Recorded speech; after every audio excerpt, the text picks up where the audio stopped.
already lies, lies, lies. Nolan, I'm so sorry.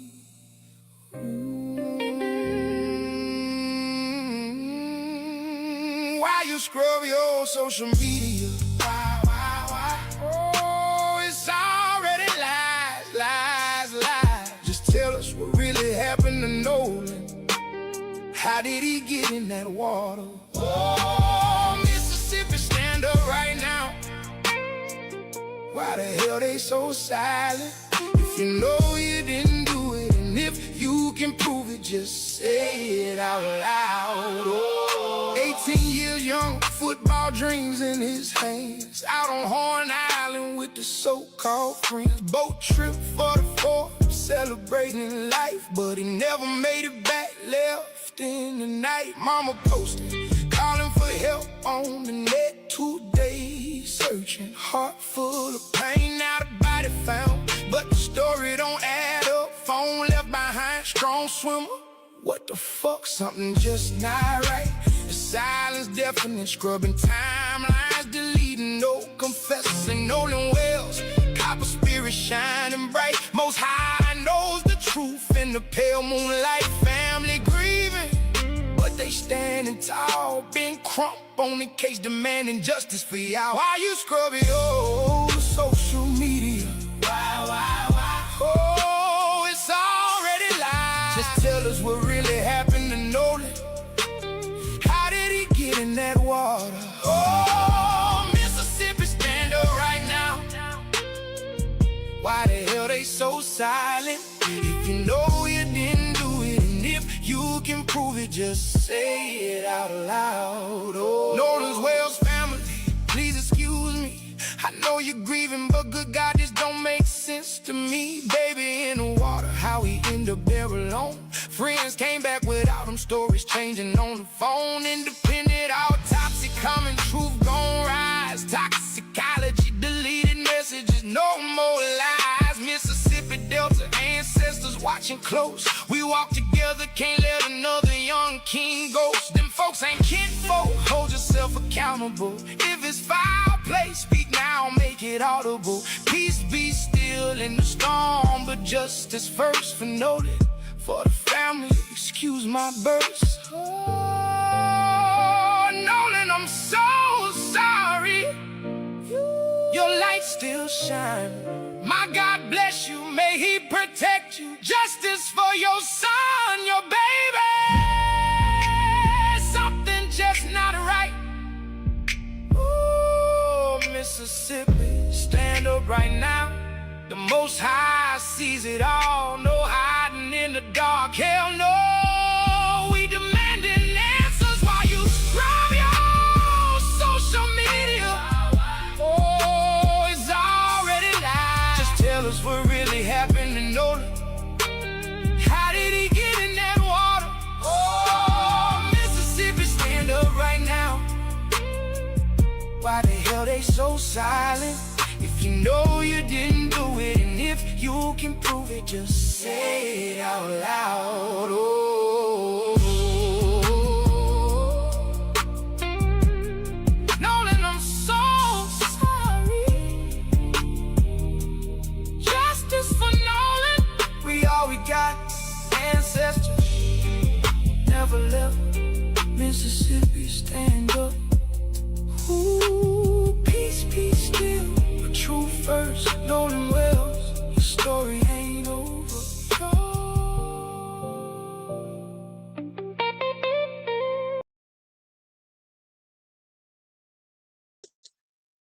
All right, hello everyone. Thanks for tuning back in once again to the original Queen Ahmadiyyah Shakur show. I'm your host, Queen Ahmadiyyah Shakur, and this is your morning wake-up call. So as you're coming in, please feel free to go ahead and subscribe to the channel if you haven't done so. Be sure to click that notification bell and click the word all so you're notified each time the Queen Goddess goes live. All right. Hello.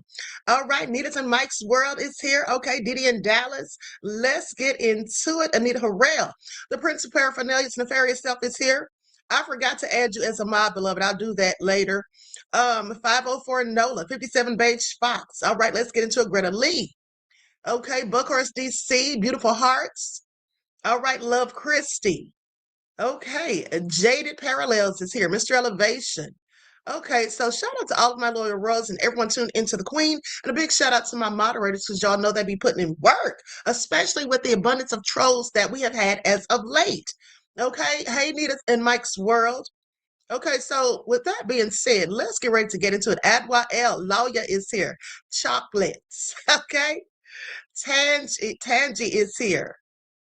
All right, Just Joy, Marie, Nessie X, Nick Knight is here. Okay, so a soldier Chibi is here. All right. Shout out to all of my favorites. Now, with that all being said, let's have a brief word from my sponsor at 12 Tribes, and then we'll get this party started. Likes up, everyone, please like and share. Do not buy 12 Tribes on Earth hair growth oil and hair magic elixir unless you want super healthy, gorgeous hair that grows. They have a whole line of amazing hair growth products, including hair growth leave-in conditioner spray, hair growth shampoo, hair growth spray, and hair growth butter. I'm starting to sense a theme here. They include quality natural ingredients. They smell amazing, and you can see the results for yourself. So if you're looking for healthy hair growth for your natural or relaxed hair, try 12 Tribes on Earth today.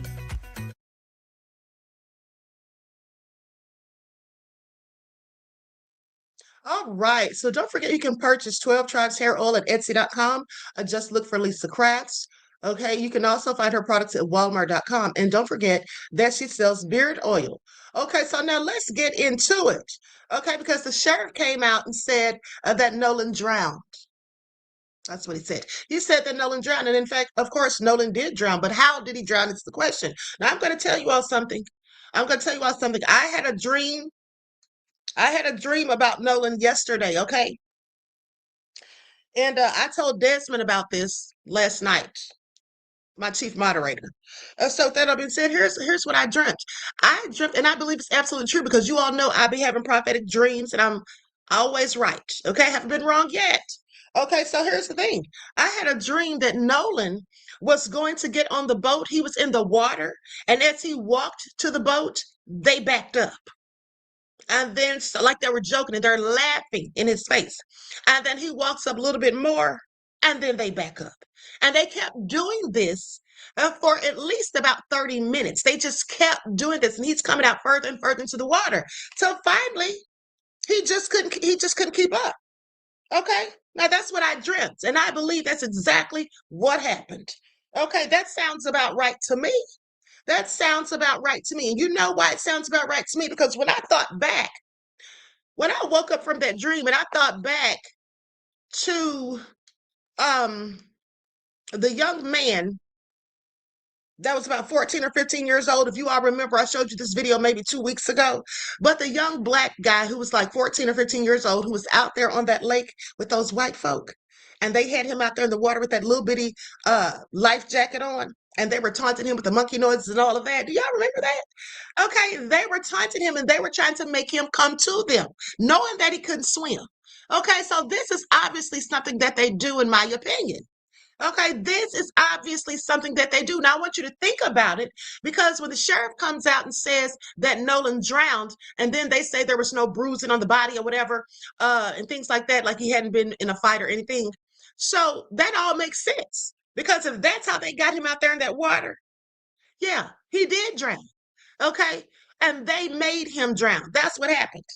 Now, we're going to get into some allegations that have been made in just a minute or two. And also, let me just say, someone, I don't remember who it was, but last night when I was reading the motions filed by Carmelo Anthony's team, and we're going to talk about Carmelo later on the next live. But when I was talking about that, right, and reading the motions, someone asked me to read Mike Howard's affidavit, and I told them to send it to me. I didn't realize that it's Exhibit 10 in the paperwork that I already have. Okay, and it's nefarious. So we're going to talk about that and other things about Carmelo and his case later on. So for now,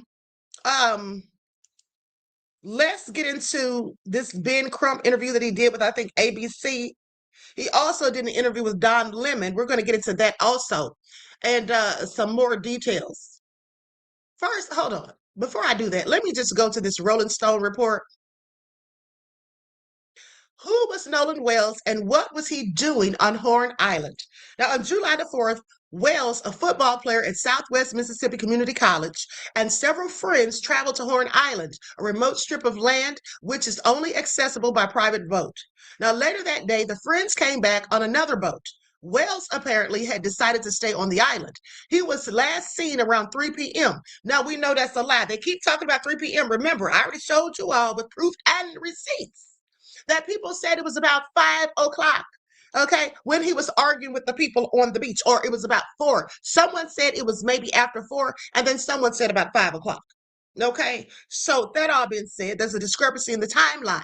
Okay, so he was wearing blue swim trunks and sunglasses. Now, according to a post from Josh Gill, the commander of the United Cajun Navy, a volunteer organization that helps with the search, Wells wanted to stay on the island to talk with a girl. Now, here's the thing too. Let me just say this. When I had this dream, this dream really makes sense to me, and I think this absolutely what happened. There's no doubt in my mind, because here's the thing. When we think about the fact that when they spoke with Katie McCormick, who's cooperating with the police, unlike his nefarious fake friends, when they spoke with her, remember how she said that he was going to the boat where his friends were? He was going to get back on the boat that he came on. And then she said she just thought he got on that boat, but the friend said that they thought he caught a ride back because he was talking to her. Okay, so who's lying? Because both of those things didn't happen. Okay, so I believe Katie McCormick because, first of all, she's not changed her story, and the friends have told, they've said different things, and then not to mention, they don't want to give up any ingredients as to what happened. Everybody has selective amnesia all of a sudden. Okay, and then what do y'all do with his phone? The phone was so nobody could track him where he was. Okay, that's what that was. Now, another thing is, if Katie says that she thought he was going to get on the boat, she saw him going to get on the boat with his friends, that makes perfect sense because he was heading towards the boat, gets in the water, and they play cat and mouse games with him and then keep allowing him to wade further and further out into the water, and then he drowns.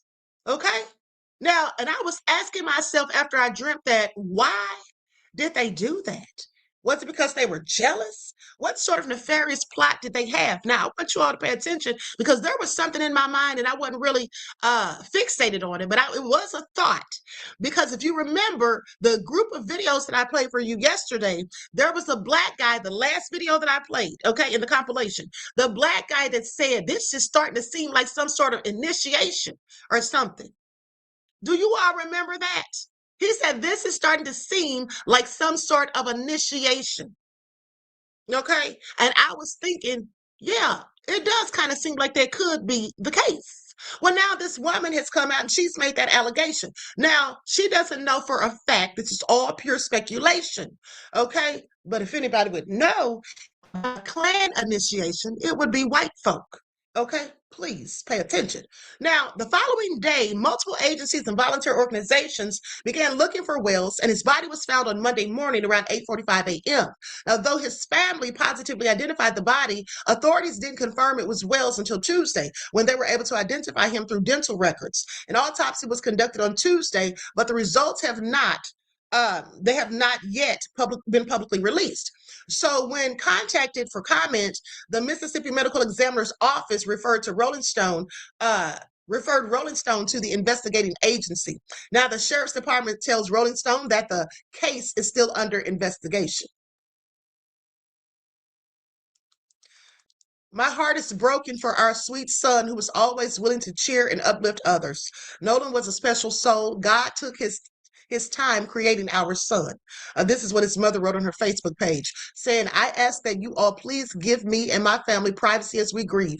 I thank you all. God bless. Now, someone told me yesterday that the grandfather of Nolan came out and said, let's not get into speculation and let's just wait for the facts and all that. Now, I'm sorry. That all sounds crazy to me. And let's have compassion. Compassion for who? The compassion should be given to Nolan. Okay. I'm sorry. These nefarious devils that took him out there, that lured him out there with this, under the pretense of killing him, because that's exactly what I believe. Okay. And this is a tale as old as time. It's not like this is something new, like this is the first time it's happened. There's myriads of examples. So what other conclusions would we first go to? So what are the questions surrounding his death? Okay, shortly after news broke of his disappearance, amateur TikTok investigators picked up on the case. Now, many questioned why he didn't get on the boat with his friends to head back to the mainland. Jackson County Sheriff John Ledbetter confirmed to the Associated Press via NPR that he chose to stay on the island with the assumption that he was going to ride back to the mainland with someone else. Ledbetter told the outlet that Wells's friends were cooperating with the investigation. My question is, who was steering the boat that they all came on? Who was the captain?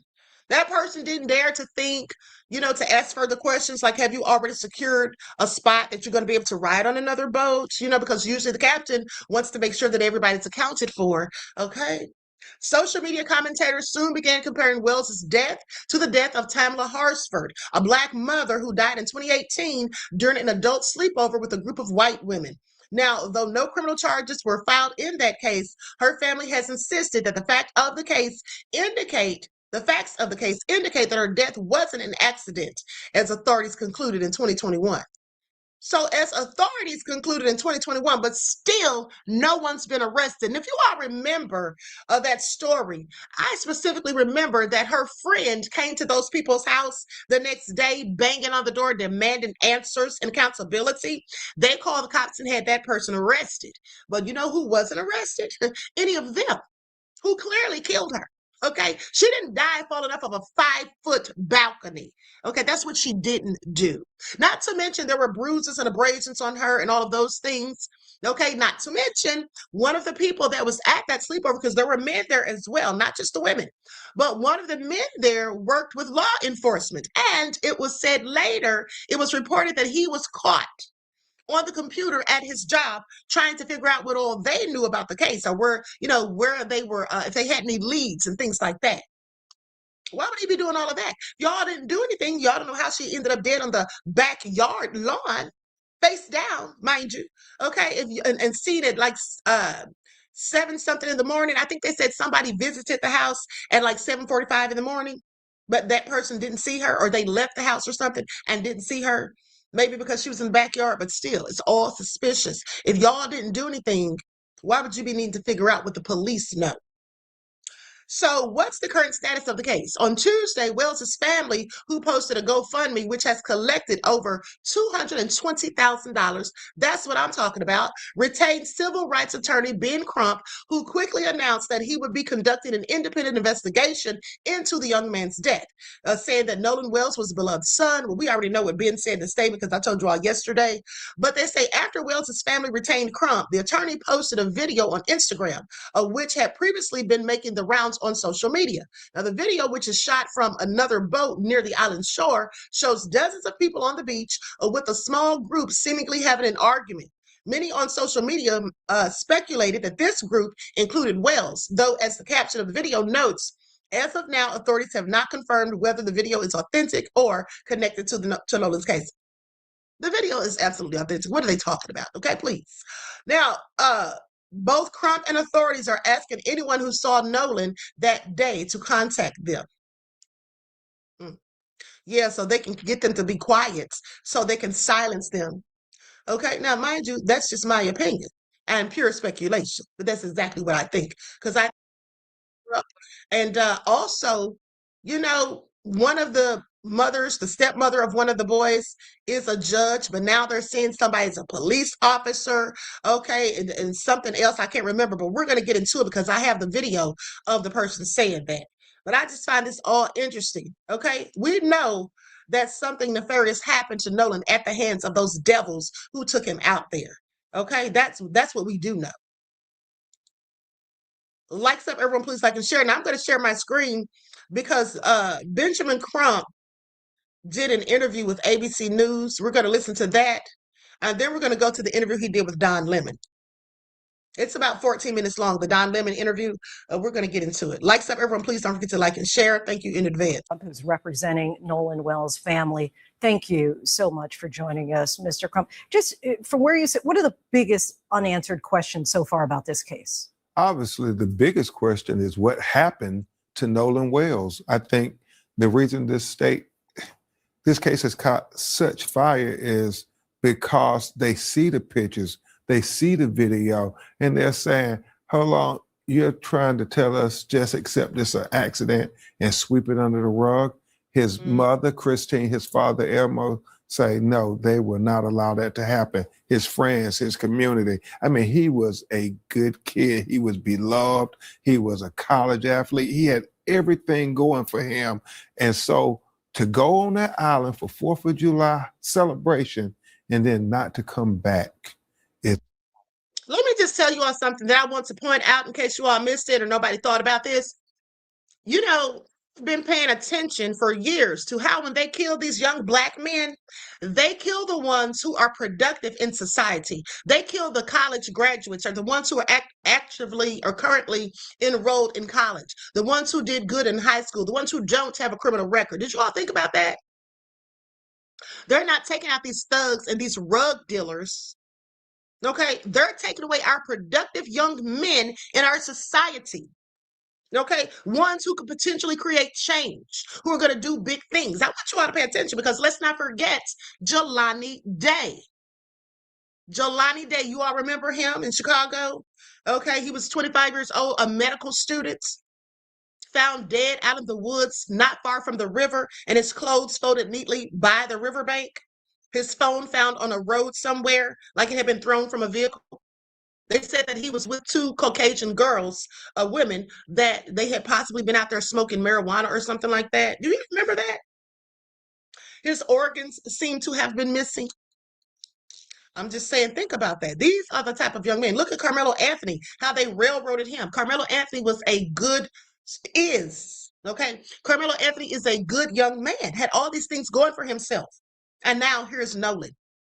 Okay, I just want you all to pay attention to that. They're not getting rid of our degenerates. They're getting rid of the productive members of our society. Okay? And by the way, just in case you missed it, there was a Black man found hung. We're going to get into that too. What is concerning everybody, especially when you hear the contradictions. And you're conducting your own investigation. How will that differ from what the authorities are doing? Well, one thing, we're trying to be very transparent because the family has some concerns about the state of Mississippi doing an investigation of the death of a young Black man where young white students may be looked at as having some culpability. So the family is concerned about that. So we're going to have an independent autopsy. We have investigators talking to witnesses that have no alignment or no allegiance to the state. And that's important, Lindsay. When you think about Mississippi and the history of Mississippi, you know, this is the state where Emmett Till was lynched. You mentioned earlier there are some contradictions. Yes. What gives you confidence or perhaps concern about the investigation so far?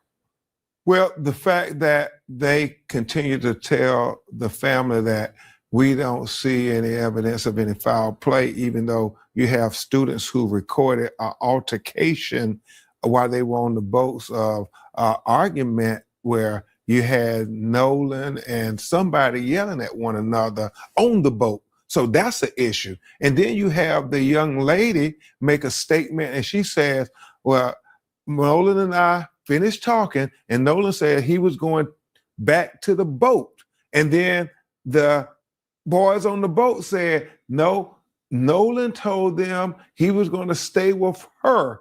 And so they are conflicting. She's saying he went and got on the boat. They saying he didn't get on the boat. So which is it? And all we know is Nolan is dead. The Wells family, how are Nolan's parents, how are they coping in this moment? Lindsay, they are in disbelief. They are in disbelief. You know, Nolan was to report back on Monday after the 4th of July to his college. That's when fall practice started. He did phenomenal. He was looking forward to getting an NIL deal with Division I football. He had everything going for himself, and his family just can't believe that he's gone. his mother, Christina, is in constant depression, but my baby is gone. His father's trying to be strong, but obviously he's trying to explain to Nolan's younger brothers and sisters, what happened, Daddy? What happened? Can you clarify for us what was going on with his cell phone? Yeah, and that's something that's really troubling to his family as well. You know, the guys on the boat, they said Nolan stayed, but they took his cell phone. That's not adding up to them. The fact that then when the family gets the cell phone back, Lindsay, they're saying they are trying to understand why they're deleted messages. And so it's very concerning to them. And we know that Nolan was a great athlete on the football field. Do we have any sense of how comfortable he was around water and boats? You know, his father said he was an elite athlete, that he prided himself on his physical prowess. He said that his son could swim. And so they're just not accepting that Nolan drowned accidentally. Beyond the headlines, have the Wells family said how they would like Nolan to be remembered?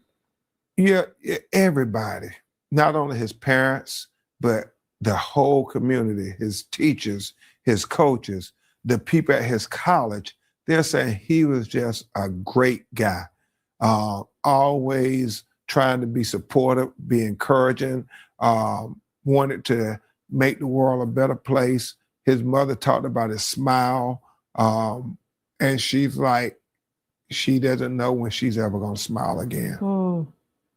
Mr. Crump, we thank you so much for the time. Really appreciate it.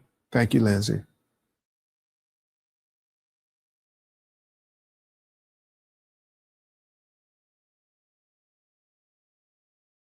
Okay, so sad. Okay, so sad. And prayers and condolences to his family, friends, and loved ones again.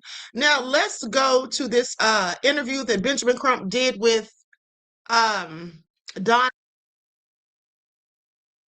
because he goes a little bit more in detail in this interview. And then we're going to go to what people are saying on social media. And also, a person came out who knows this group of young men that went out there with Nolan and alleged that there was possibly some rug use. Okay, possibly some rug use. But here's the thing. Nolan likely didn't do any rugs because, like Ben Crump just said, that he wanted to, he had his training and stuff coming up later. Okay, so he likely wasn't out there drinking and doing any illegal substances. But the person said that this group of guys, that's absolutely what they are known for. Okay, that's what they're known for, supposedly. Okay, so let's get into it. Like, up, everyone, please like and share. Here we go.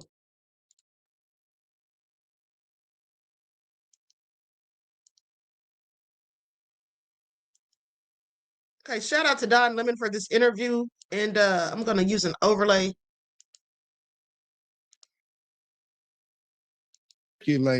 But we want to investigate. And that's very critical here. That's why, Don Lemon, we are having an independent autopsy done on top of whatever autopsy was done by the state of Mississippi. We're going to have him flown to a medical examiner in Washington, D.C., where his body will be preserved to do an autopsy to study every aspect of if he had any physical injuries to his body beyond drowning. And where are you in that process now? The body is going to be flown today. We expect to have the results of that independent autopsy on Friday. Ben, what does the autopsy show? Have they given you any information from the autopsy they did? What is that showing? They haven't given us any information. Obviously, they are saying it's an investigation going on. And, at this point, I believe the sheriff said that they believe that he was left on something. We don't know what the story is, but they're saying it was an unfortunate accident. They're not telling the family anything about whether it was foul play or not. And so that's why the family is so desperate for answers, because they're saying, we don't want you to just wrap this investigation and say, oh, well, it was just an accident and sweep it under the rug. Mm. Are they saying anything? Are they declaring it a homicide, or they're declaring it accidental? What's the official cause now? And I know that can change, and that's why you're having your own independent autopsy and investigation. As far as we know, his mother, Christine, and his father, Elmo, say they haven't gotten any answers. They, have been asked to turn over his cell phone to the Mississippi law enforcement authorities. But even that is troubling to them, because they're saying messages that were deleted from his cell phone. So they want to try to dot every I and cross every T. Now, did you all hear that? That's why they had his cell phone. Now it's all adding up. Okay, that's why they had his cell phone. They wanted to delete messages. Okay, part of the cover up. So with that all being said, it's interesting that they want Nolan's cell phone, but not the friends. Why aren't their phones being confiscated? And here's the thing, no matter what they deleted, it's still in the clouds. They can still get that information. So I am anxious to see what they find. Okay. Hopefully we'll get some transparency, because you know how they do. It could be a whole cover up and we might not ever find out the truth. And investigate everything. They said it's very improbable that Nolan would not have wanted his cell phone with him if he was going to stay on the island. Mm-hmm. The deleted text messages on his phone. His parents found that. Who found that out? No, well, they got his phone, so they're trying to figure out. There's deletions on the phone, and they're trying to look at what is that about. There's so many inconsistencies going on, and so we're going to have, with our investigators and our associates, we're going to list all the inconsistencies down. We just got onto the case yesterday, so we have been staying up late with the family, talking to friends, talking to people who were there on that 4th of July, trying to piece together what really happened to Nolan Wales, what caused him to be a healthy, young college athlete and then to end up dead, washed up on the shore on Monday morning after 4th of July weekend. Just to clarify, you said you're doing your own independent autopsy. And Ben, you and I have been through, sadly, similar situations like this. But you have your own independent investigators too. You're independently investigating this, I am sure. Absolutely, Don. We are leading this investigation from the parents' perspective. The parents want to know objectively. They don't want to rely on the state of Mississippi investigation to be the end of the story here. And so as you reminisce, Don, there's so many cases that we worked on that it was our independent autopsies, our independent investigations that got us to where we were able to get some measure of justice, whether that was Breonna Taylor, whether that was Ahmaud Arbery, whether that was George Floyd, and all these number of tragedies where young Black lives were taken from this earth far too soon. And now here we are yet again. And I know it's challenging because when we look at the history of the state of Mississippi, it has not been what we call equal justice for Black people in America. When you look at the history of Mississippi, this is the state where Emmett Till was lynched. Mm-hmm. Look, I'm from one state over in Louisiana. So trust me, I know. And that said, Ben, there have been people who have been pointing out on the internet, some prominent people saying, imagine if the situation was reversed. If it was 3 Black boys or young men who went out with a white young man and the white young man ended up dead, imagine the outrage and the news coverage and the demands of investigations as well. Yeah, and that's the crux of the matter, Don Lemon. That's why I'm so grateful to you and your network for, at the very beginning, covering this matter. So often when Black lives are taken, it is the media of people who have compassion and care for our community that make mainstream media pay attention. And I think this is one of those situations.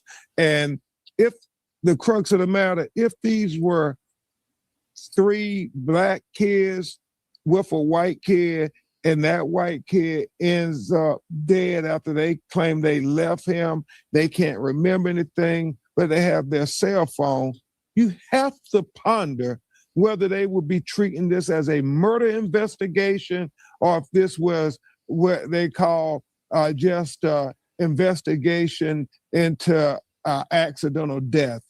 Mm-hmm. You have to ponder that. You can't be being honest with yourself if you say they would not have treated this investigation differently. Mm-hmm. Ben, was he a strong swimmer? His mother and father say he was a strong swimmer. He was an athlete. He was about to be a Division I wide receiver, Don. You know, athletes have to maintain their physical prowess. Their bodies are in extraordinary shape. And that's what they believe Nolan Wells was, an extraordinary athlete. In other news, Georgia residents are going to be happy to hear this. It just came out. There's a new website where any Georgia resident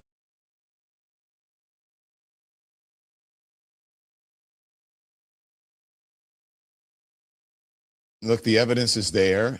We can see his record. We can see who he looks, a good-looking, healthy young man. Ben, anything else? If something comes out of this autopsy, you said you expect to get the results by Friday, correct? Yes, sir. Friday morning, we plan to have them. And depending on what comes out of this autopsy, then you'll figure out where to go next. Now, I know that they've been saying, go ahead. I'm sorry. Go on. Mm-hmm. No, you're absolutely right. In different times that you and I have talked about these cases and you use your platform to give a voice to these victims, oftentimes we would turn to the Department of Justice. But here I think we're going to have to work with the local authorities and the state of Mississippi if we find any instances of foul play to get some criminal culpability. But we are still in the infant stages of the investigation now.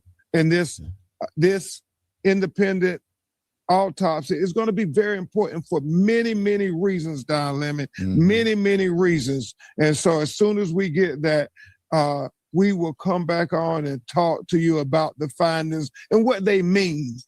Yeah. I know that you look, we have a time crunch here, and I understand that because you're very busy and you're working on this case. I just need to know, they said that these were childhood friends or longtime friends. Or have you been able to investigate that? Is that true? Apparently they all went to high school together, Don Lemon. And, you know, these young men come from prominent families in the Ocean Springs community. And so we are trying to get to the bottom of this one way or the other. We know that they have attorneys, so they are not speaking at this time, but we intend at some point to hear from them as to what happened on that Horn Island off the Gulf Coast of Mississippi on July 4th weekend. And so that's what we're waiting for. And we have to keep pushing, Don. And thank you. And thank you to your audience. Thank you to everybody on social media. Thank you to everybody who gave on GoFundMe so they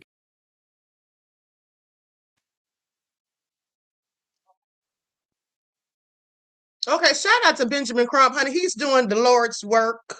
Okay, despite what some of y'all think, he's out there having his own people investigated, as he should, because we already know it's a whole cover-up going on. Okay, these white folk, they're going to stick together. And here's the thing. He just said that they come from prominent families. Okay, These people can pull strings. They have money, resources, and all of that to commit a whole cover-up. And these type of people have been doing it for years. They have been doing it for years. And like I told you all on yesterday, that is likely why they felt that they could do these type of things. These rich, privileged teens, they always think that they can just get away with anything, even murder. Okay, keeping it real, Hotline says, I blame the parents for this. They need to tell these Black kids the truth about racism in America. These type of situations wouldn't happen.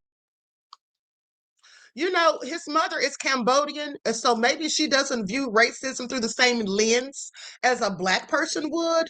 I'm not sure, but they definitely should have told him about this. But look, it seems like the area where he lives and hangs out is predominantly white. And so, I mean, there's pictures of him with just a big group of white people. Okay, like at least about 10 or 15 in one picture that I saw.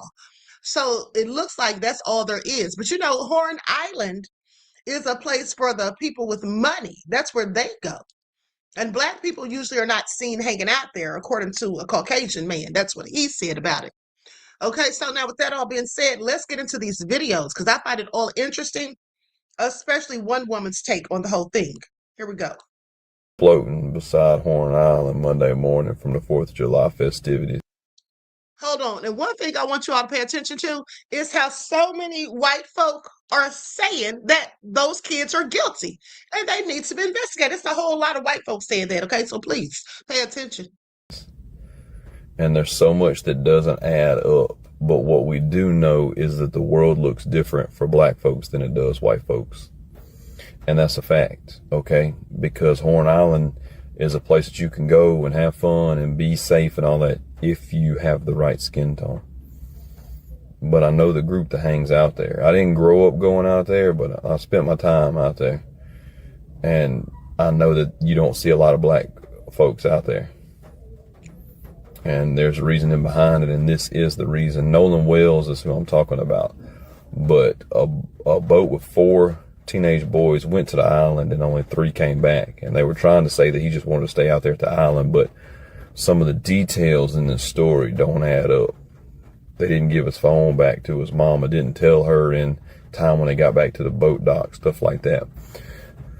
And anybody that's owned a boat and had a boat, one thing that we do as boat captains is make sure everybody that gets on your boat is safe.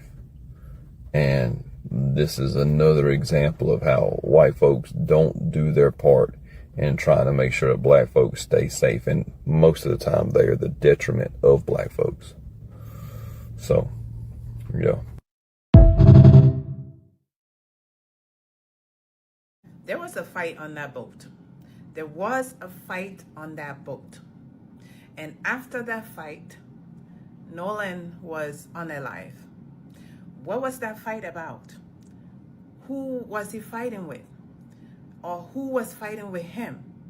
And after that, he's unalive. And the next day, he's found. There's no way you should go on an island with your friends and leave someone behind. Now, unless you unalive him and knew that you threw him overboard in the water after you unalive him, there was a fight. And I strongly believe that fight was over that girl. That white girl. Believe me or not, it's still Mississippi. Deep Mississippi. Watching the Nolan Xavier Wells story, I have to tell you that it resonates specifically with me, a privileged white mom of a Black daughter. My daughter is in her 20s and she is very adventurous. And when she leaves this house and does what I'm going to coin an inherently white activity, a little piece of my heart dies every single time. And I'm going to give you an example. She likes to go mudding in the woods. And there is a certain demographic does that and is on those trails. And she goes out there with her phone, but sometimes that doesn't matter because she's in the woods and there's no service. And she goes out with her guy friends. And I have 2 concerns. Prince of Paraphernalia, beloved, Watch what you put in the comment section. Okay, let's not say certain things like that, and you should know better. So I'm going to delete that comment, okay? Thank you. Please be careful. There's a woman in the woods with a predominantly male activity, and she's Black. And so I can tell you that when this story hit the other day, it hit home for me. My heart goes out to the family. It was so ecstatic to see that they hired Ben Crump. I know that he's going to do an extremely thorough investigation. And here's where all of us creators, I have a small platform, 50,000 followers over 2 platforms, but we all need to speak about this and we need to talk about it. Racism is rampant in this country. You know it and I know it. But I shouldn't have to worry, and his mom, Christine, shouldn't have to worry when our Black children leave the house and hang out with white people. I'm just guessing, but I could probably be right about the conversation those boys were having before they took Nolan Wells out to that island and did whatever it is that happened. DJ the Truth TV, beloved, you said, why are you allowing your daughter to go? Because she's an adult. That's what it is. She really doesn't want her to go, but she did say that she's grown. So she's just going out there anyway. That's what that is. And I never even heard of a Black person doing off-roading activities and stuff like that. That's what I hear my white friend say that her son does. He's an adult. But yeah, definitely doing white folk activities. And her mother doesn't want her out there. But, you can't tell grown folk what to do. To Nolan. Because you can imagine, with everything they have seen and everything going on, maybe it was that he's getting a scholarship and it was jealousy. Maybe it was the fact that he was putting himself and fitting into white spaces where they didn't feel he belonged. Whatever the case was, can you imagine the conversation that those boys were having? Because I can. With everything else that they have seen happen and occur and how it's all been overlooked, disregarded, they could literally sit back and say, we can get away with this shit. Ain't no one gonna do anything. We can get away with this. It'll be all right. Don't worry. No one's gonna do anything to us. Because it's just some Black boy. I can hear that conversation.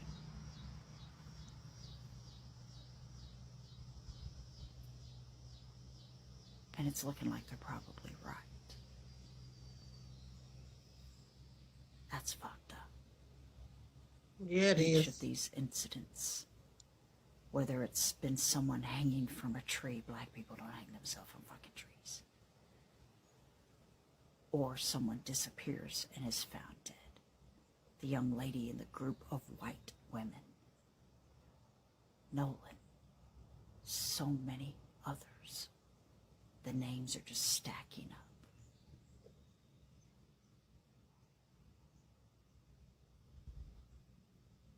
And nothing ever happens. Hotep Sahai said this one is extremely hard to hear, Queen. That's because she's whispering, beloved. Don't ask me why. I have no idea. Okay, I have no idea. That's something that my mother actually does too. Some people do that when they're telling you something serious and they're all passionate about it, they whisper. And I'll ask my mother, like, why are you whispering? Like, we're the only ones here. Okay, please. How much is the Black community expected to take?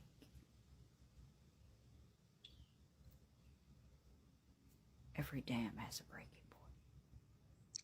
Ooh, honey, she's not lying. Did y'all hear that? She said, how much is the Black community expected to take? Every dam has a breaking point. Okay. My grandmother used to say the same thing. It just does.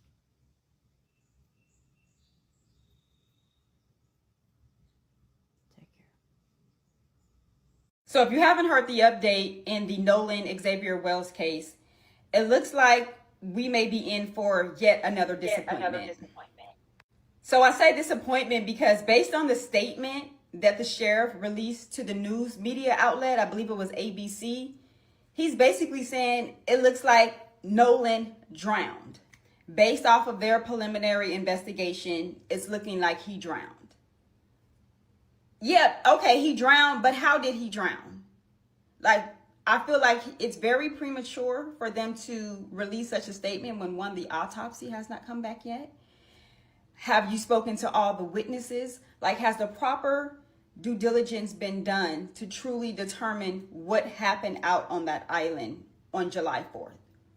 We have the video footage showing that there was some type of argument, altercation going on between that specific group with Nolan and the three friends.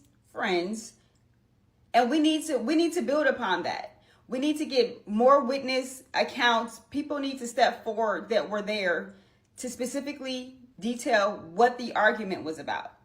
Katie, what happened? What was going on there? What were they arguing about? Are you aware that they were arguing? Like, there's so much that needs to happen within this investigation. So for that sheriff to release that statement today, it don't sit well with me. And it is leading me to believe. It's leading me to believe. Now you need a lawyer too? Yeah, because if you're yourself to from each protect other. yourself. Or like Katie, the girl who they're like, yeah, he went to find some girl. She's like, whoa, She's like, I met him 3 hours ago. Yeah. Whoa, hang on. And her story hasn't changed. Everybody else's story is a little spotty and the time doesn't make sense. I could also see a world where they're like, she's blowing our cover. You know, it's all really confusing, but something that I didn't mention because you did ask. And let me say this, that is the thing. Okay, Katie McCormick, she absolutely is kind of blowing their cover, okay? Because they probably didn't think that he was going to go out there and meet some girl and be talking to her and all of that. See, so she was clearly paying attention, and she said that he headed back to that boat, okay? That's what she said, and I absolutely believe it. There were no injuries. There were no visible injuries to Nolan's body, according to the coroner, who they had the coroner take a boat out there to identify him, and they brought Nolan's mother to identify him. And there's still like not a 100% confirmed identity match, because I think the law is that they need DNA, which I'm assuming that they got from the autopsy. So here's why, Kevin, with the facts. Thank you for coming by the program, sir. Yeah, thank you guys for having and we me. love having you on repeatedly. Let me tell you all something. Now, this is a friend speaking that you're about to hear, but I want to say this. I don't think this case is going to be solved.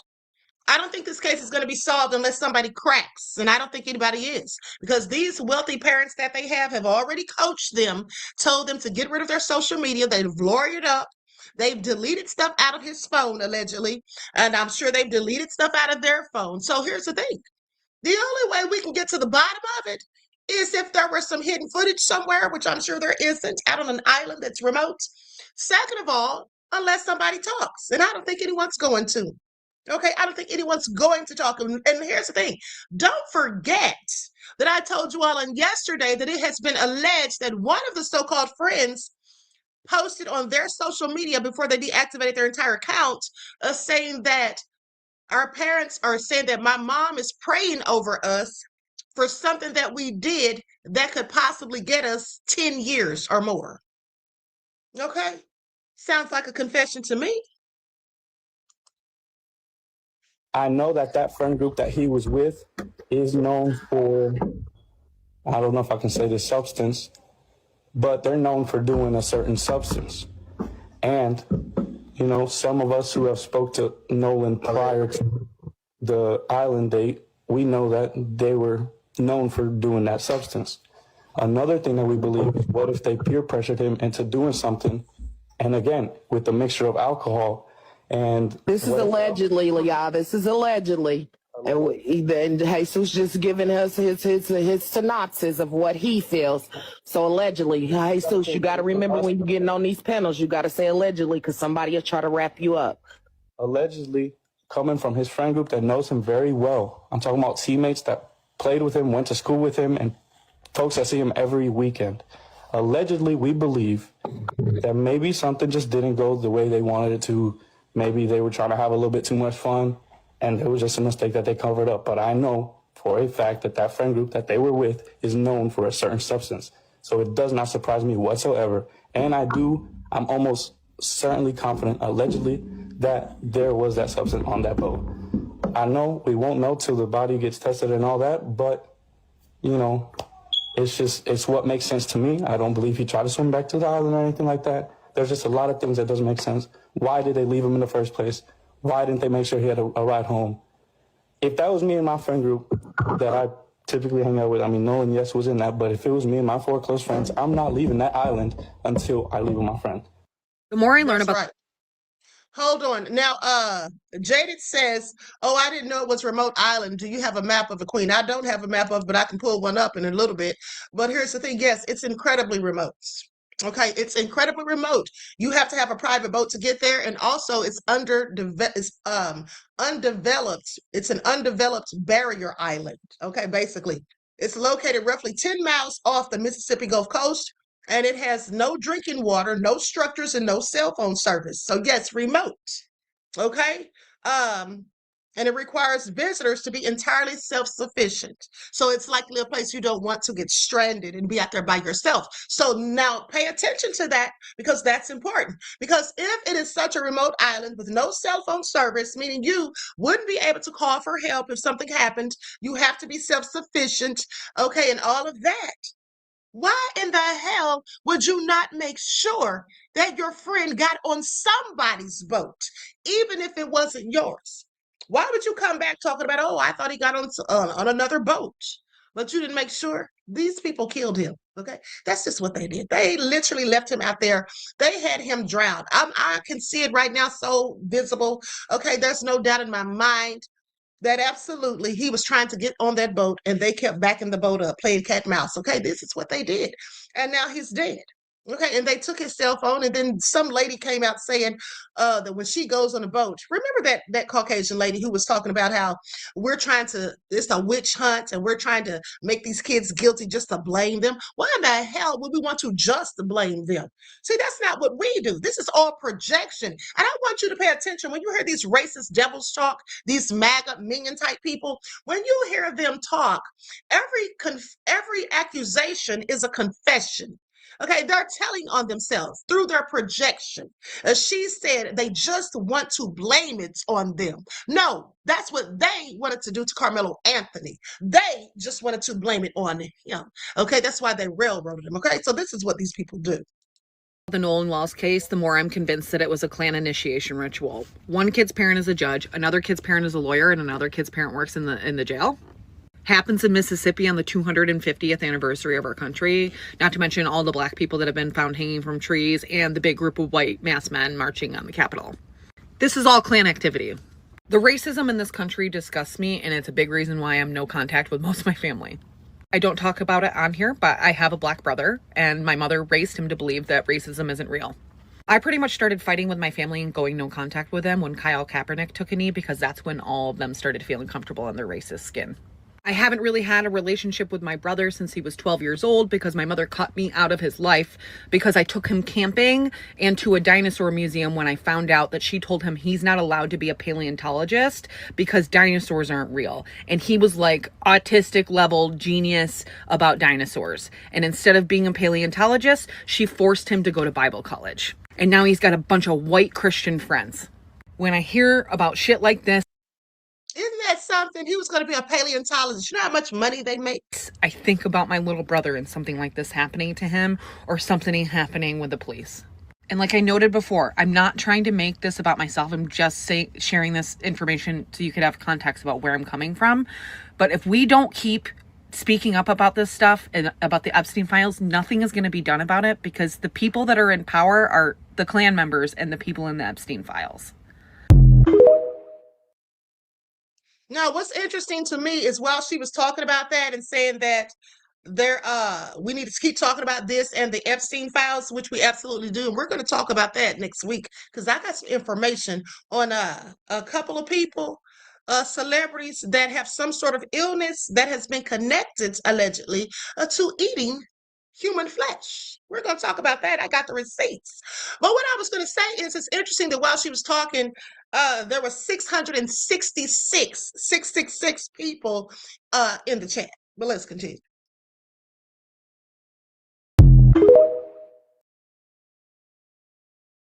Service Sam here with an update on Nolan Xavier Wells. One of his friends, Javon, had this to say. Oh boy, where do I even start? Nolan, you were truly a blessing in my life, man. From the day I met you since we were kids, we just clicked.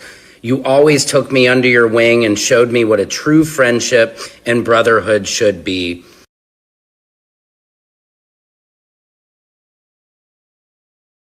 Sorry, I forgot I was muted. This is his black friend, Javon Williams. He posted this to social media. That's the only friend he really had, clearly. I'm missing you more than anything, man. You never failed to pick me up if I was feeling down. You always put a smile on my face or made me laugh. You were someone that everyone would want to be around because you were such a blessing. I'll cherish our memories forever. I'm extremely grateful to meet someone like you. Our friendship is irreplaceable. I love you so much, man. It hurts so bad knowing I won't be able to speak to you every day.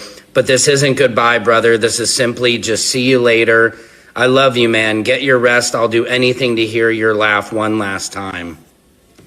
This is just heartbreaking, but somebody in the comments said something so real. They said in all caps, this is what a friend would do, not delete their profiles and lawyer up. And I really couldn't agree more. This is what a real friend would say after something so tragic. Let me know what you guys think in the comments. And again, pray, send light and love out to his family. Secret Service, Sam out, Samson for president of the world. We've now heard the story of Nolan Wells, who was found unalive yesterday after going missing 4th of July weekend after hanging with his friends, who now have amnesia, and the last thing they remember was him going off with some girl. Allegedly, their social medias have been scrubbed, etc. Black parents, I want y'all to stop letting y'all's kids be the token black kid in the group.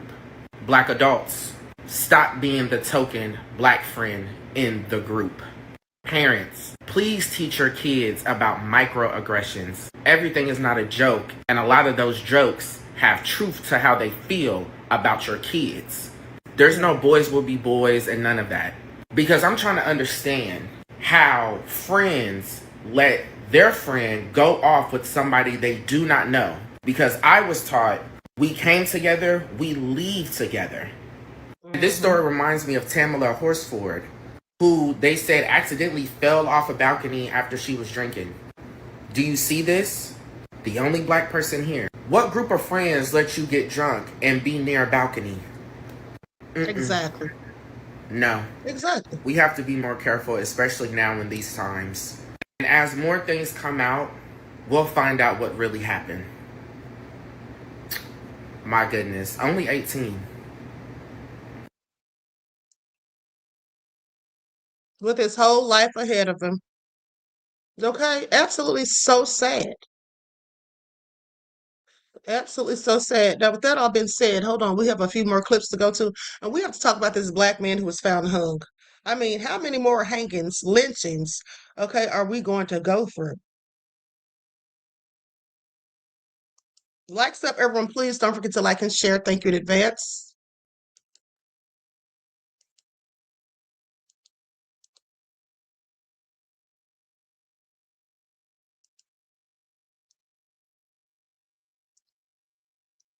I would just like to speak on something real quick about this whole Nolan Wells situation.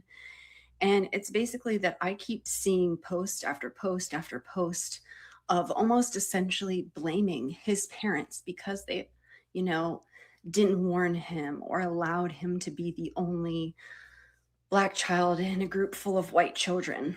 And that makes me sick to my stomach. How that must make that mother and father feel that we're putting more blame on them because they should have taught him better. No. How about we should be teaching our children better? We should be teaching our children to be safe spaces for those kids. We should be teaching fucking white kids how to interact and be decent fucking human beings instead of playing into these diabolical what if games and like just fuck, I don't even know. But my point is, this is my point. We as white parents need to step up and start educating our children, because it is not on the onus of anyone else but us to fix this fucking problem. I would just like to speak. Let me tell you something. Shout out to her for feeling that way, but here's the bottom line. They are educating their children. Okay, the type that do these sorts of things, they are educated absolutely by their parents 100%. Okay, their parents teach them to be hateful and racist. Okay, this is what they do. Now, some of them won't just be blatantly racist to you. They'll pretend to be your friends. They'll smile in your faces and all of that. But the bottom line is they really don't care for you. Okay, and this is why I always tell you all that sugar and salt look just alike. And by the time that you realize you had the wrong one, well, it's usually too late. Okay, please pay attention. Let's go to this last clip. I just moved out of Ocean Springs, Mississippi, and the whole Nolan Wells situation is happening right now. And all I can think of is they need to investigate those kids. All the kids deactivated their Instagram, and now they all have lawyers, and now they're tampering with evidence and editing pictures with AI and doing all that. Mind you, he was probably one of the only black people on that island that day. You want to tell me no one saw anything? He just disappeared into thin air? I don't believe that. I suspect foul play. I know everyone has theories right now, and none of it matters until we know what the autopsy says. But to me, these white kids are going to jail. It reminds me of that black lady who went to a sleepover with all her white friends, and then she wound up dying, and nobody knows what happened. Yeah, that's what it's giving. Honestly, we won't really know anything until that autopsy comes, but I suspect it's not going to be from drowning. Okay, I just moved out of Ocean Springs, Mississippi, and the whole Nolan Wells situation is happening right now, and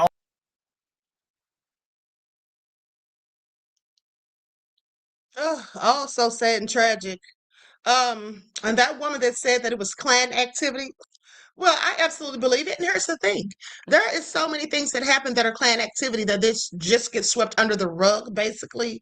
Let's not forget all those black men that were found hanging in 2020. Let's not forget that, okay? I reported every one of them, okay? And I do believe that two of them were like within 40 miles of each other, okay? And then in one place, it was right across the street from City Hall. And there's cameras in the area, but nobody saw nothing. And if you all remember, I had a dream about one of those men. I think his name is Robert Fuller. I had a dream before he was hung. Remember, I told you all back in 2020, he was a dark-skinned man, a little bit darker than me, had locks in his hair, and that he was walking down the street. A black car pulls up to him and asks him for directions. That was just a ruse. And so as they're asking him for directions, and they're acting like they can't hear, so they get him to come closer. Okay, they get out of the car and they pull a gun on him, and then they take zip ties out of their back pocket and zip tie his hands, force him into the vehicle, drive right down the street, not far, maybe a block or two. And there's a park, and there's a white pickup truck with about 10 men who are all Klansmen. Okay, they're all just hanging out there and waiting for him to bring somebody, and they take him and they string him up. Okay, y'all remember I told y'all that? Put in one of the chats if you remember me telling you all that story. Put in one of the chat if you remember me telling you all that story. And then, next thing you know, a black man fitting that same description is found hung. Okay? I'm telling y'all, this is crazy. Question is, what are we going to do about it? Because it continues to happen. Hold on, beloveds. Anyway, now here we are, 6 years later. A lot of y'all putting ones in the chat, okay? Now here we are 6 years later. And there's another hanging that we're talking about. Robert Fuller, that was his name. 24-year-old black man was found hung from a tree, okay, in Pontchartrain Square across from Palmdale City Hall in California on June the 10th of 2020. Following an investigation by the Los Angeles County Sheriff's Department and an autopsy, authorities concluded that it was death by suicide. That's what they always say.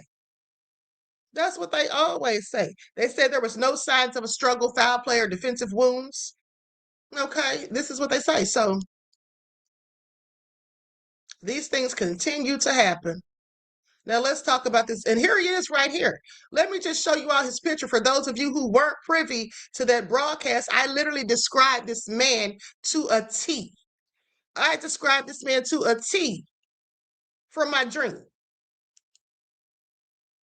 Let me just pull this picture up. Likes up, everyone, please like and share. And I also told you all about that book where they talked about the day of the rope. Okay? And I think that's kind of what's going on right now.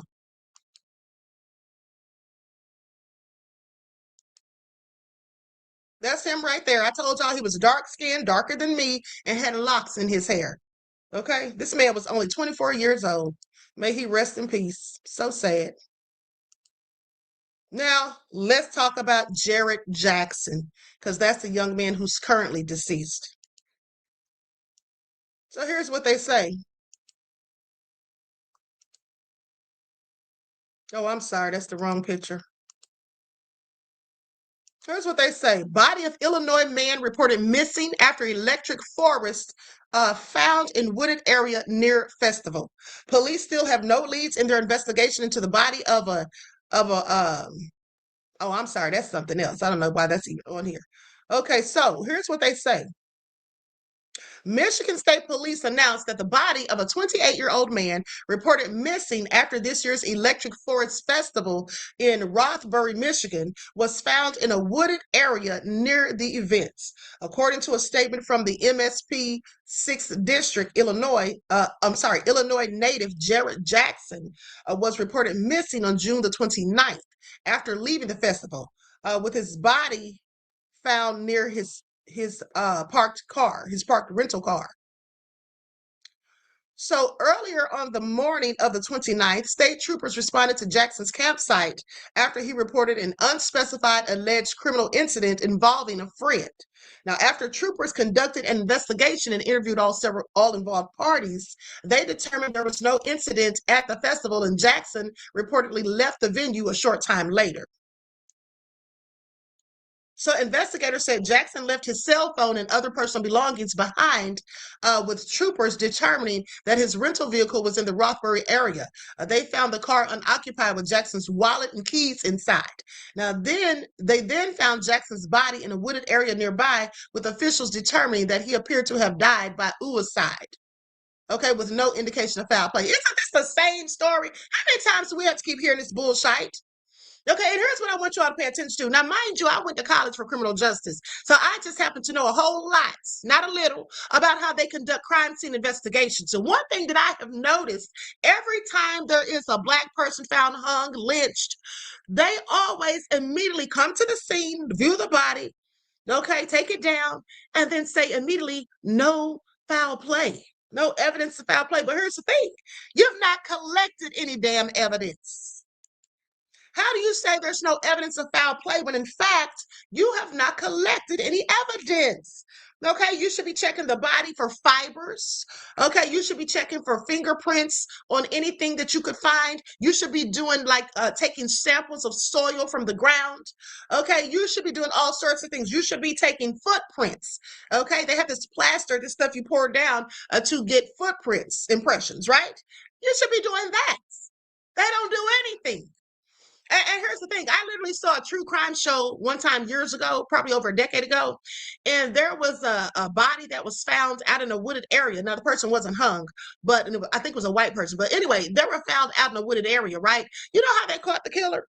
Because the killer had driven their vehicle out there, and there was a specific kind of red dirt that was out there in that area that's just not everywhere. And so the person that they were suspecting had tracks of that dirt on his tires. When the police went out there and did the investigation, they had the crime scene investigators come out and they took samples of the soil. And then they were able to match that same soil to the soil that was on the guy's car tires. Okay? So I'm just saying, these things are important. Okay, it is very important that you do these things when you want to find the truth. But see, they don't want to find the truth. Think about a few years ago here in Atlanta when there was a 23-year-old Black man found hanging at Piedmont Park. Okay, and they immediately said that it was an suicide. Now, mind you, just days before, the Klan was literally at Piedmont Park handing out flyers and trying to recruit people. Okay?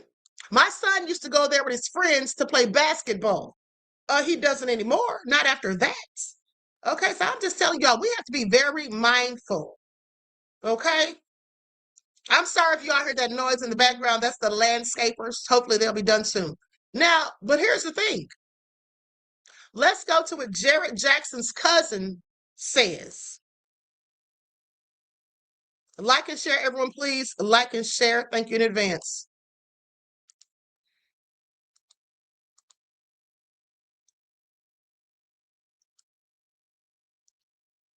Now, this is what his cousin says. They say Jared Jackson was 28 years old. This beautiful black man was found hanging dead in a tree in Michigan. Solidarity and rage for the loss of our brother. Now, while at Electric Forest Festival, he called the police to report a criminal incident involving a friend. He went missing shortly thereafter. Police arrived to his parked rental car in a wooded area near Rothbury. The car contained all of his belongings, including his phone. Now, the police said there was no indication of foul play. So here's the thing. Immediately, this arises my suspicion, it should all of ours, because why would he say there was an incident involving a friend, but the police are like there was no incident, and then when he's found dead right after, they don't think anything is suspicious about that? They don't think there's anything suspicious about that. Nolan, they don't think in the case of Nolan that it's suspicious that they had a fight, an argument on the beach or on the island or whatever. They don't think that is suspicious, and then Nolan turns up dead. Like, these people are not doing their due diligence. They don't want to find the truth. Okay, because they know what's really happening. They want to just cover these things up and sweep them under the rug. Meanwhile, Trump and his low-down racist MAGA minions and administration want us to think that white people are the victim of racism. That just speaking the truth about their own depraved, heinous, nefarious history is racist. I want y'all to pay attention. Now, close friends and family said Jared was shy, but opened up when he felt comfortable. He loved music and brought a genuine smile to the room.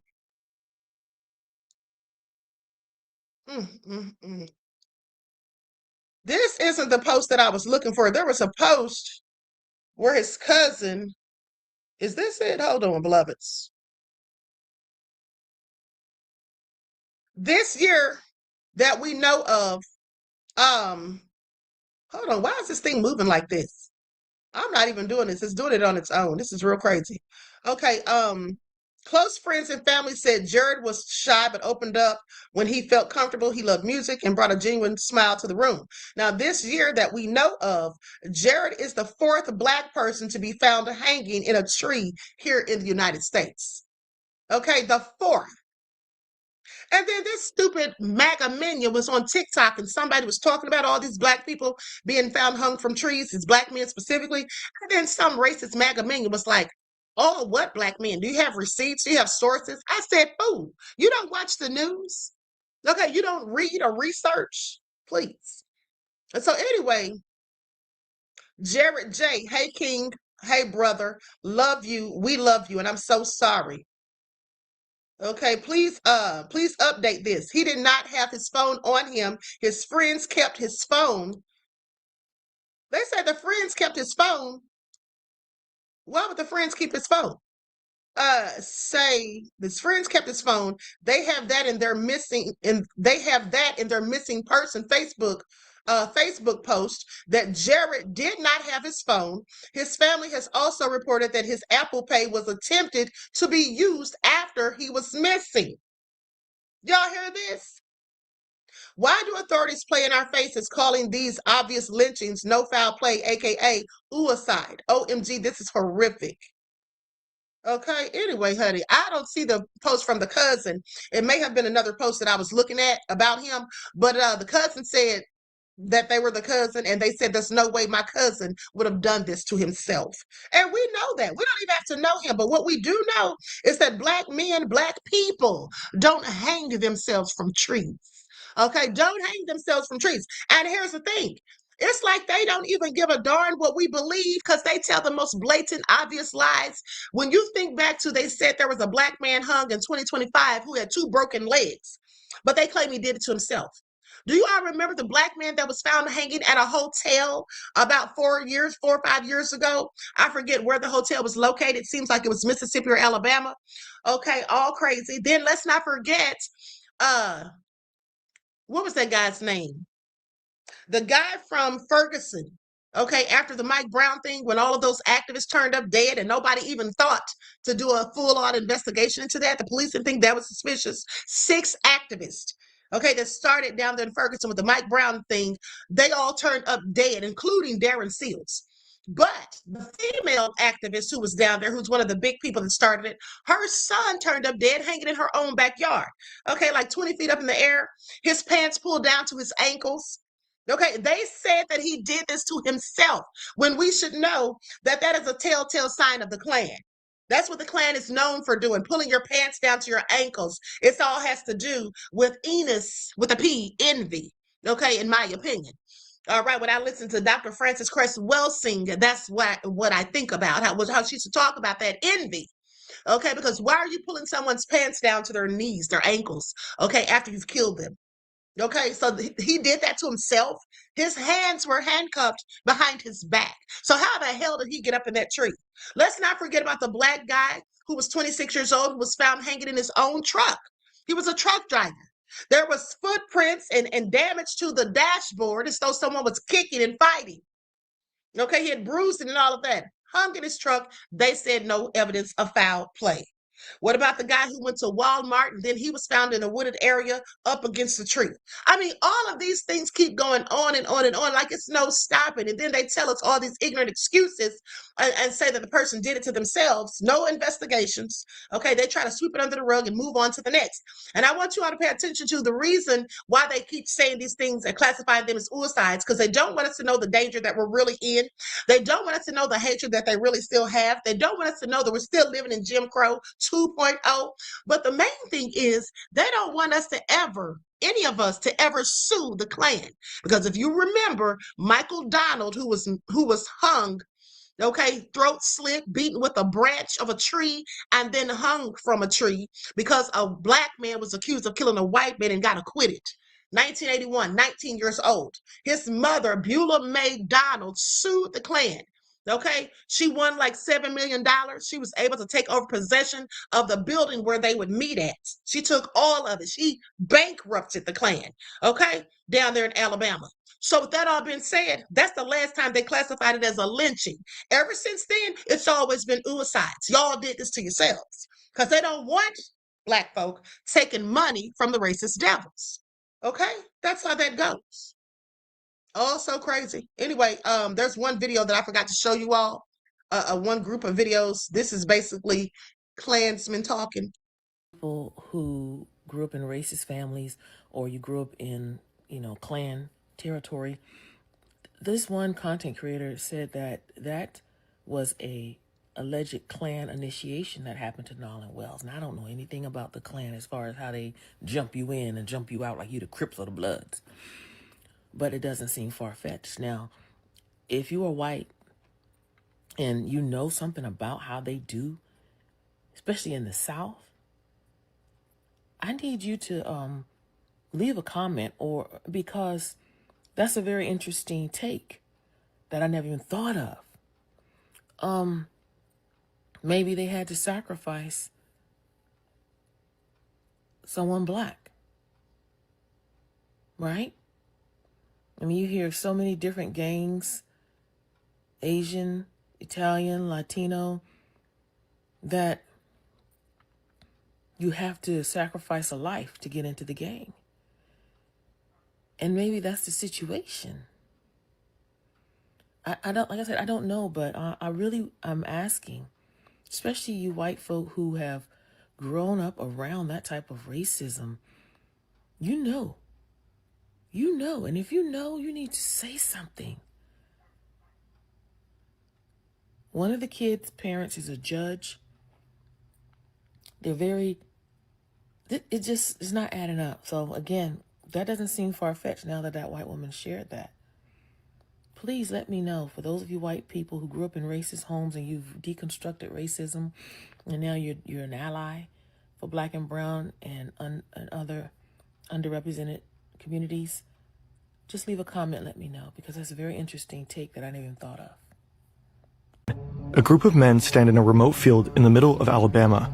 It was nighttime, and I am blindfolded I've been instructed to place my right hand on the right shoulder of the person in front of me in line because that signifies brotherhood.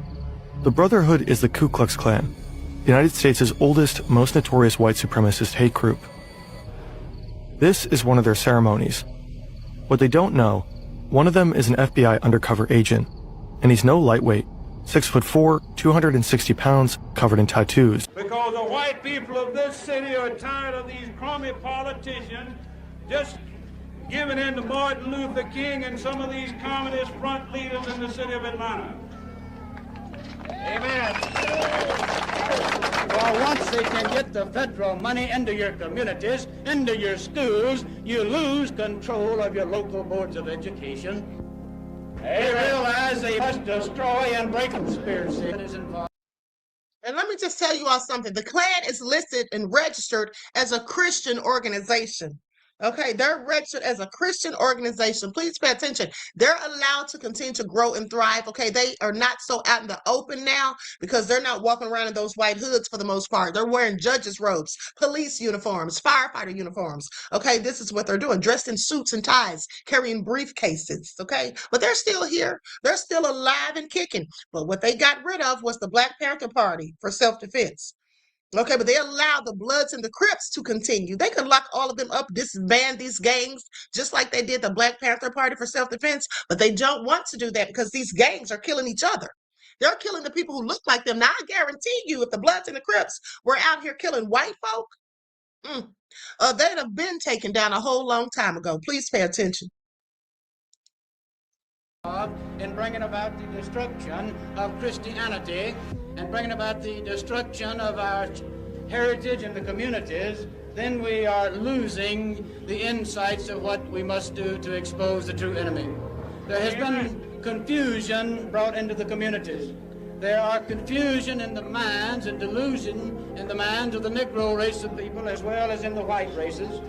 And we must strive through an educational program to not only educate the white people and the white masses, but also to educate the Negro masses of people. Only this well-based, well-organized group can save America because we are all engrossing of the entire right wing. Many of the bigger right-wing organizations that you see running around are fronts for the Klan. Two men grabbed my right arm and thrust it up, slit open my wrist, turned my arm over, and started letting my blood drain into one of the silver bowls on the altar. So I signed my name in my own blood. And I had taken a blood oath, made a blood pact with the Klan.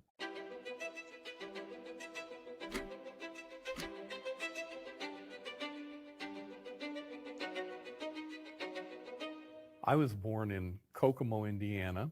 I was born in a Ku Klux Klan hospital, which shocks a lot of people when they hear that. So that gives you a little bit of an idea of the kind of situation that I was born into, the kind of the ideas that were there. The civil rights movement was just I hate when these videos cut off like that. And I wish I could see the entire interview, but I found that part on TikTok. So let me just say this. Do you all know why they hang Black people from trees? Why the Klan does that? Why the Klan chooses to hang Black people from trees? So the Ku Klux Klan hung people, primarily African Americans, from trees as an extreme act of racial terror. Now, the extrajudicial execution known as lynching was designed to maintain white supremacy, suppress civil rights, and intimidate entire Black communities through fear and violence. And now, the practice was rooted in several specific tactics of control. Enforcing a racial hierarchy. Following the Civil War, the Klan formed during Reconstruction to reverse newfound political and social freedoms for Black Americans. Lynchings were used to punish real fabricated or minor infractions as a way to keep Black people subservient. public intimidation. Bodies were often left hanging for days in highly visible public spaces as a grisly warning to others. Okay, the locations chosen often included prominent trees, public squares, and heavily trafficked neighborhood streets. Okay, hanging from trees like Christmas ornaments, a tool of mass terror. Lynching was frequently treated by the perpetrators and complicit communities as a form of extra legal justice. These acts were used to derail civil rights organizing, prevent voting, and destroy the economic independence. Okay, they always hated on us for having money, okay? But then they'll say we're lazy. Now, and destroy the economic independence of minority communities. But let's talk about the day of the rope that I told you all about first back in 2020 when I talked about Robert Fuller and others who were found hung. But hold on. Here's another reason why I think they hang black men from trees. The primary verses in the King James Version of the Bible, you know, there's a scripture, Acts 5:30, I believe it is, and also Acts 10:39. Where they talk about the God of our fathers raised up Jesus, whom ye slew and hanged in a tree. Did y'all know that? Because a lot of people don't know that they literally talk about Jesus being hung from a tree. The God of our fathers raised up Jesus, whom ye slew and hung from a tree. And that's Acts 5:30. Now, Acts 10:39, they talk about we are witnesses of all things which he did both in the land and of the Jews and in Jerusalem, okay, whom they slew and hanged from a tree. Okay, I just want you all to pay attention. And then there's another one. Hold on, let me look this up real quick. Likes up, everyone, please like and share. There is another one about being redeemed from a curse or something like that. Hold on.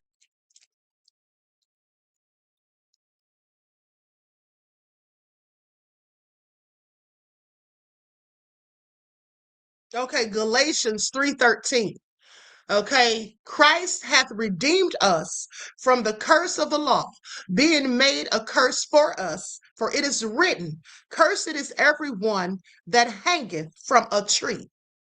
Now I want y'all to pay attention. I want you to pay attention to that scripture because I believe that's one of the main reasons why they do it. You see, because it is said to be cursed, that you're cursed when you are hung from a tree. And then they hung Jesus, who was black, from a tree. Okay, so yeah, I think that's a whole lot of the reason of why they do it. And also pay attention. These people consider themselves to be Christians. They are a whole registered Christian organization, which I find absolutely crazy. Okay, Christian nationalists, clearly like Trump and his other minions. These are the type of people. Okay, these are the types right here. And so they absolutely do quote the scripture as devils do. And if you remember, there was another scripture. Hold on, I just lost my train of thought because I'm multitasking. I'll go back to it. But hold on, let's talk about the day of the rope. That's what I was pulling up. It's a fictional concept from the 1978 white supremacist novel called The Turner Diaries. And if you haven't read it, you should. Okay, it was written by Luther Pierce. Of course, that was a pseudonym, or he wrote under the pseudonym of Andrew MacDonald, I think it was. Now, anyway, in the novel, it marks a specific day, okay, when an insurgent white supremacist group takes control of California and conducts mass coordinated public lynchings of race traitors across the states, okay, as well as black folk. Victims hanged on lampposts included journalists, politicians, lawyers, teachers, and white individuals in relationships with non-black people. Okay, it's an extremist ideology. You see, the novel has served as a prominent blueprint for violent far-right extremism. The concept is widely monitored as a hate symbol by the Anti-Defamation League, known as the ADL. And the book itself was inspired or has inspired real-world terrorism, including the 1995 Oklahoma City bombing. Now, U.S. Capitol attack. So the phrase and concept resurged into public awareness during the January 6th of 2021 attack on the U.S. Capitol, when rioters erected a gallows and referenced the mass execution of politicians. Historical events. Now, historically, June the 21st of 1877 is also referred to locally as the Day of the Rope, marking the mass execution of 10 Irish immigrant miners known as the Molly Maguires. Okay, that happened in 1877. Okay, I find it also interesting. Hold on.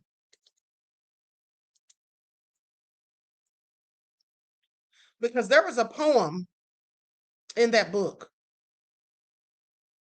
I'm trying to pull that up because I don't remember it. I know it had the Day of the Rope in it.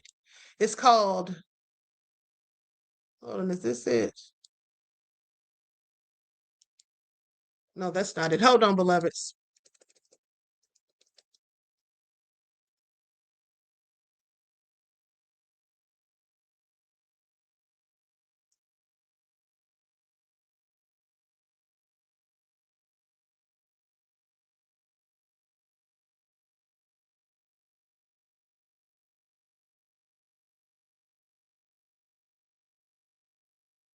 Likes up, everyone, please. Like and share. Thank you in advance. And there was also a 1994 song about it called The Day of the Rope. Maybe that's what I'm thinking about. The Day of the Rope is a white supremacist concept from Turner Diaries, da-da-da. Hold on, beloveds. Okay, so these murders, which take place on the same day, referred to in the novel as the Day of the Rope. By the 1990s, the Day of the Rope had become a concept well known across the white supremacist movement, even to the extent that a white supremacist business selling white power music CDs and racist paraphernalia named itself Day of the Rope Productions. A 1994 song from white power band Bound for Glory contained the lyrics, "Politicians to Pope, there'll be no hope. There is no escaping the day of the rope." That's what I was talking about. So that's music lyrics. Now, during the early 2000s, the term was borrowed from a series of white supremacist music compilations from Eastern Europe. Within a few years, Day of the Rope became a popular white supremacist slogan on social media websites, as did the phrase, "There is no escaping the Day of the Rope." Now, the latter even appearing on a white supremacist flyer created by the neo-Yahtzee group Atom Waffen. Okay, another variation is "The Day of the Rope is Coming," where they said there would be a jigger hanging from every tree in every state. I want y'all to pay attention. This is what they sit around and think about. Okay, this is what these people sit around and think about. All nefarious. Okay, and then come out and play in our faces and tell us that, oh, they did it to themselves. No, they didn't. No Black person would ever hang themselves from a tree. Okay, nor would anybody else. Not just a Black person. Who would do that? Okay, make it make sense. So anyway, with that all being said, I'm going to conclude this broadcast.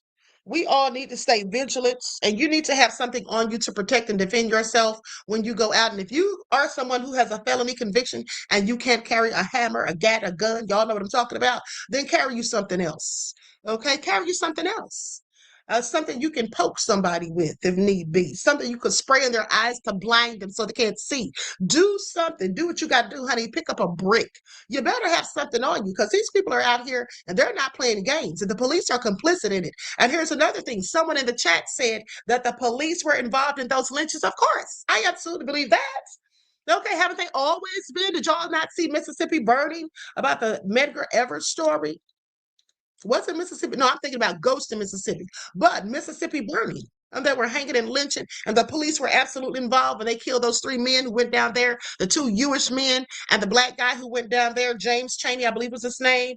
Yeah, that was the police involved. That's why I told y'all they could never convince me that the Klansmen have infiltrated the police departments. They've always been in the police departments. Okay, that's why the police are so brutal and vicious and hateful to Black people, because many of them are Klansmen, and many of them are also satanic devils who worship Satan. It's not a joke. If If you ever look into and research it for yourself, you don't have to take my word, but there's a satanic group called the Order of the Nine Angles. Started over in the UK and transferred over here, okay, spread over here to the United States, and many of the members are police officers, okay, as well as former military and some current military. So keep that in mind.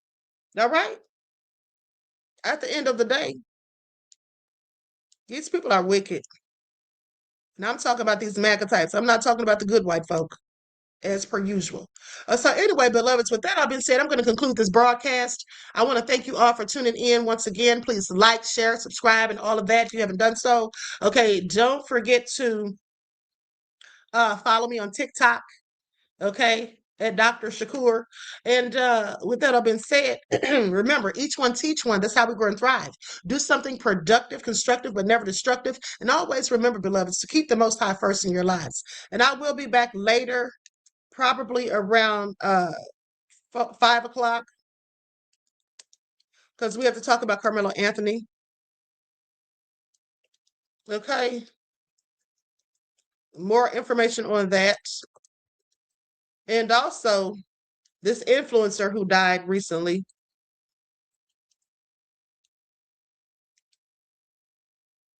Hold on, you all. I'm adding my stuff to the chat. With that all been said, listen, I'm going to go ahead and conclude this broadcast. Okay, here we go. Terry Hinn says, Queen, thank you for your hard work. Well, thank you, beloved. I appreciate you. Okay, I appreciate you. All right, so anyway, beloveds, until next time, I will talk to you all again soon. Peace.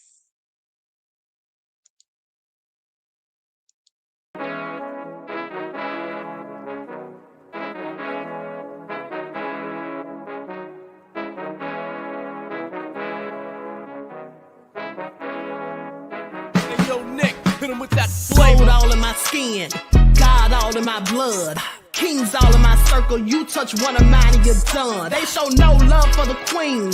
Why you hating on me?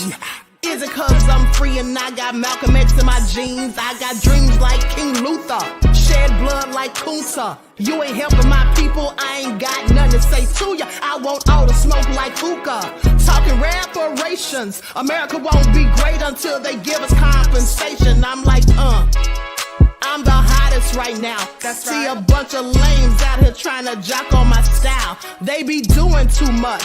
I'm the queen, it's too easy. It's like they all at Popeyes, how they be talking so greasy. I just sit back and laugh while these haters get madder. So nefarious how they don't want my pockets with cheddar. I tell them they can do better.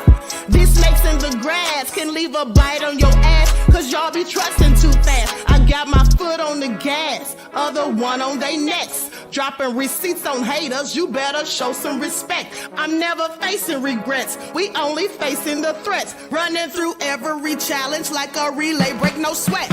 It's a cold game, so I got that blanket with me.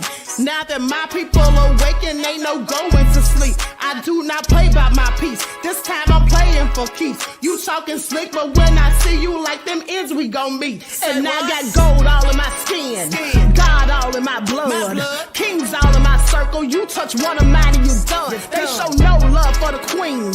Why they hating on me? Is it cause I'm free and I got Malcolm X in my jeans and I got gold all in my skin, God all in my blood, kings all in my circle. You touch one of mine and you done. They show no love for the queen. Why they hating on me?